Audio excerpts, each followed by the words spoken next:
Gimana Kak, bukannya sehari akhir-akhir ini gimana?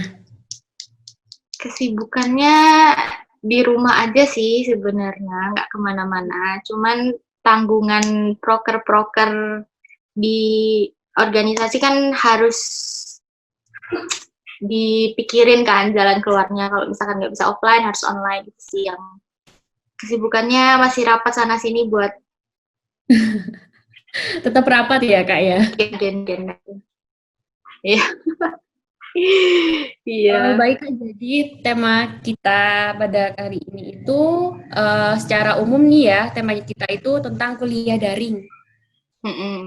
Oke. Nah, jadi pertanyaannya yang pertama, menurut Kakak gimana nih pendapatnya dari Kak Azrina tentang kuliah daring di FK sendiri? Oke. Kalau ditanya pendapat kuliah daring mungkin sebenarnya ada kelebihan dan kekurangannya sih ya. Apalagi kita kan harus bisa menyesuaikan diri dengan kenyataan yang benar-benar baru. Ini corona, tiba-tiba kita nggak pernah nih kuliah kayak gini, harus kuliah kayak gini. Mungkin kalau kelebihannya ini akan amat sangat membantu untuk menghentikan penyebaran COVID pasti, karena kan kita di rumah aja. Cuman beberapa keluhan dari teman-teman mahasiswa lain mungkin kuliah daring ini makan banyak kuota, terus sinyalnya hilang-hilangan, terus tugasnya jadi lebih 2 kali lebih banyak mungkin daripada kuliah-kuliah offline biasanya. Itu sih. Jadi ya pasti ada kelebihan dan kekurangannya. Kalau dampak positif sama negatifnya nih Kak, sama kuliah daring gimana? Dampak terhadap apa nih? Kehidupan mahasiswa atau Kan akademik atau mahasiswa gitu sama akademiknya. oke. Kalau dampak positif tadi ya itu sih yang udah saya sebutkan sebelumnya kalau ini pasti insya Allah sih ampuh dan kita berharapnya ini bisa membantu untuk menghentikan penyebaran COVID. Terus kita mungkin ada beberapa mahasiswa yang ngerasa kalau kuliah daring ini tuh bikin kita lebih rajin lagi belajarnya ya kan. Biasanya tugasnya udah oke gitu-gitu aja tapi begitu jadi kuliah daring tugasnya lebih variatif lagi, lebih harus explore lagi. Jadi mau nggak mau kita harus belajar mandiri kayak gitu. Kalau dampak negatifnya ya sebenarnya kalau dibandingin antara kuliah offline dengan kuliah online pasti jauh lebih enak kuliah offline. Karena kita Iya. interaksi langsung sama dosennya, sama teman-teman. Ya itu sih negatifnya karena mungkin kita nggak bisa keep in touch secara langsung sama teman-teman. Jadi ya kadang bikin stres kayak aduh ini gimana harus apa dan Nggak lain-lain bisa berbagi langsung sama temen gitu ya Kak ya? bener kerja kelompok juga jatuhnya lebih sulit lagi kan kita harus diskusi via chat via telepon dan lain-lain gitu. Iya. Kalau untuk di Gizi sendiri nih Kak, tugas-tugasnya kelompok atau individu? Masih ada sih beberapa laporan dari yang lanjutan dari semester kemarin yang belum selesai dan harus diselesaikan secara kelompok. Tapi kalau misalkan tugas-tugas baru yang muncul kayak gitu lebih ke individu sih, gitu. Kalau di Eee, ba gizi ya. di Gizi. Mm-mm. Harapannya Kak buat teman-teman biar semangat lagi, terus pesan-pesannya buat teman-teman biar semangat kuliah daringnya, terus, Mm-mm. eee, menyikapi terkait, pandemi Covid di Indonesia ini.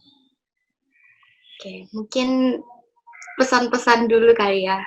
Iya. Sebenarnya aku rada takut ngasih pesan-pesan karena kadang aku sendiri ngerasa kayak waduh nggak enak nih kuliah online, nggak bisa ketemu yang lain, terus banyak yang harus dipending kegiatan-kegiatannya. Cuman uh, mau bilang sih sama teman-teman kalau balik lagi karena kita kan sekarang lagi ada untuk menghadapi kenyataan yang sebenarnya benar-benar baru. Nggak ada orang yang pernah menghadapi ini sebelumnya. Jadi kalau misalkan kita harus tanya, "Ini harus gimana ya kalau lagi pandemi kayak gini?" Juga mau tanya ke siapa, orang kita kan jadi orang yang pertama dalam menghadapi situasi ini. Cuman, ya, sama-sama ini aja sih, sama-sama semangat, terus kita juga harus bisa ngerti gitu, situasinya kayak gini, mau dipaksain kayak gimana juga kan kita nggak bisa berharap ke sesuatu yang belum pasti, gitu. Jadi ya pasti kita berat, sama-sama ngerasa kayak, "Aduh lah inilah sulit daripada kuliah offline biasanya gitu kan. Cuman daripada kita berharap sama sesuatu yang belum jelas kan, lebih baik kita mempersiapkan segala sesuatu di situasi-situasi yang, nggak ideal gitu. Jadi ya, bismillah sih semoga bentar lagi selesai jadi nggak ada kuliah-kuliah daring lagi, nggak ada rapat-rapat online lagi. Tuh, itu pesan-pesannya. Ini Kak, pesannya yang tadi buat terkait virus corona ini ke teman-teman gimana? Oh, oke. Mungkin teman-teman juga udah bosen ya ngedengerin pesan-pesan pemerintah, himbauan segala organisasi dan lain-lain, ya tetap di rumah aja, jaga kebersihan dan lain-lain. Aku percaya sih teman-teman di sini kan kuliahnya di bidang kesehatan, jadi udah paham lah, protokol-protokol apa gitu yang harus dilaksanain sama teman-teman. Cuman yang harus menjadi yang menurutku harus jadi concern sekarang tuh yang paling penting adalah mental mental health.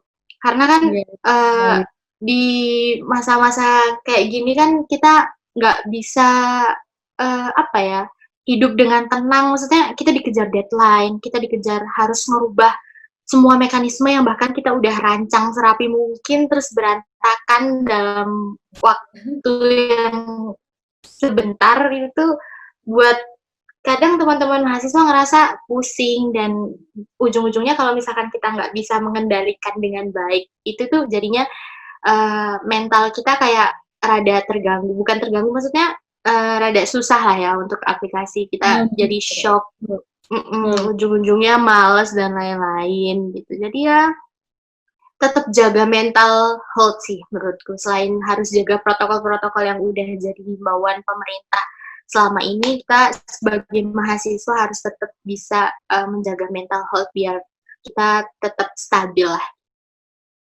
Iya. Itu sih. Betul sekali. Tadi kan kita udah berbincang-bincang tentang kuliah daring ya, Kak, ya. Sekarang kita mau menuju ke lingkup organisasi. Nah, menurut pendapat dari Kak Hazrina nih, apakah proker-prokernya ikut terhambat, Kak? Akibat perkuliahan ini menerapkan sistem daring, terus dengar-dengar sampai semester depan ini, Kak, gimana? Kalau ditanya terhambat apa enggak, pasti terhambat. Iya. Dan bebannya jauh lebih berat, karena kayak yang kita tahu kalau organisasi itu all about the soft skill gitu. Dan soft skill ini nggak bisa kita dapetin kalau kita nggak ketemu secara langsung. Kalau kita nggak bisa nyelesain, maksudnya kita tidak berhadapan dengan masalah secara langsung di lapangan kayak gitu kan belum bisa seutuhnya dibilang soft skill gitu. Jadi kalau ditanya terhambat apa enggak ya terhambat. Apalagi dengar-dengar kan sampai semester depan berarti gimana ini kepengurusan aku nggak gabut banget nggak ngapa-ngapain kan. Iya. Ya gitu. Oh iya Kak. Terhambat sih. Selanjutnya kalau untuk solusi nih sama upaya yang Kak Hazrina dan anggota lakukan, gimana Kak? Agar program itu jalan gitu. Kalau upaya yang selama ini kita lakuin adalah switch semua mekanisme yang awalnya harusnya offline, harusnya tatap muka, kita switch, kita ubah, kita modifikasi mekanismenya jadi biar bisa dilaksanain secara daring. Itu upaya yang kita lakukan. Terus kita juga secara apa ya, periodik kita tetap follow up ke teman-teman anggota pengurus organisasi buat tetap, maksudnya bukan berarti kita diem di rumah aja, proker kita hilang gitu. Kita harus carilah kayak ide-ide baru buat kita harus tetap jalan sebagai sebuah organisasi. Kita harus tetap kita harus tetap memberikan manfaat lah seperti organisasi seharusnya. Pertanyaan terakhir ini Kak, rata kan mahasiswa FK ini ngeluh ya tentang perdaringan ini. Terus tugas-tugasnya juga makin numpuk, terus kuliahnya juga kayak menurut mereka tuh kayak nggak efisien gitu loh Kak. Gimana ya? Kayak nggak efektif gitu kuliah daring gini. Iya benar-benar. Terus pandangannya Kakak terkait hal tersebut gimana? Terkait sama keluhannya atau terkait sama sistem penugasannya ini? Keluhan boleh, sistem penugasannya juga boleh. Oke. Oke, kalau terkait keluhannya, aku sendiri juga kadang-kadang ngeluh sih. Gitu. Mungkin emang berat, emang sulit, penugasannya juga mungkin yang dimaksud jadi tidak efektif itu penugasannya 2 kali lebih banyak dan lebih berat daripada biasanya. Semua pasti punya kesulitannya masing-masing. Kita sebagai mahasiswa sulit untuk menerima pelajaran, terus beliau-beliau sebagai dosen juga sulit untuk menerapkan seperti apa pembelajaran yang sesuai dengan situasi yang kayak gini gitu. Cuman yang bisa kita lakukan ya mengisi perannya kita masing-masing gitu kan. Boleh ngeluh, maksudnya kritikan itu kan kadang bisa membangunkan. Apa-apa yang buat kita merasa itu kurang, kok tugasnya kayak gini, kok sistemnya kayak gini, nggak apa-apa, sampaikan aja. Toh kita kan juga punya wadah untuk mengeluarkan aspirasi kita gitu kan. Nggak ada salahnya sih sebenarnya kita rada sedikit berkomentar dan memberi kritik yang membangun ke sistem-sistem kayak gini. Gitu. Terus terkait penugasan-penugasannya juga, ya itu sih salah satu cara kita untuk bisa tetap belajar, tetap bisa menjadi mahasiswa di tengah-tengah kondisi yang kayak gini ya dengan mengerjakan semua tugas dan lain-lain. Dan jangan sampai sih tugas-tugasnya itu cuma dikerjain asal selesai gitu. Pasti mahasiswa kan kebanyakan kan ya udahlah asal selesai ini dikumpulin dapat nilai udah gitu. Padahal kita punya tugas yang lebih besar dari ini. Gimana caranya kita bisa tetap belajar, kita harus jadi lulusan yang baik nanti gitu kan. Dalam situasi yang kayak gini. Kayaknya saya itu Kak, yang asal-asalan ngerjain. Aku juga sih sebenarnya. Aduh jadi tersindir saya.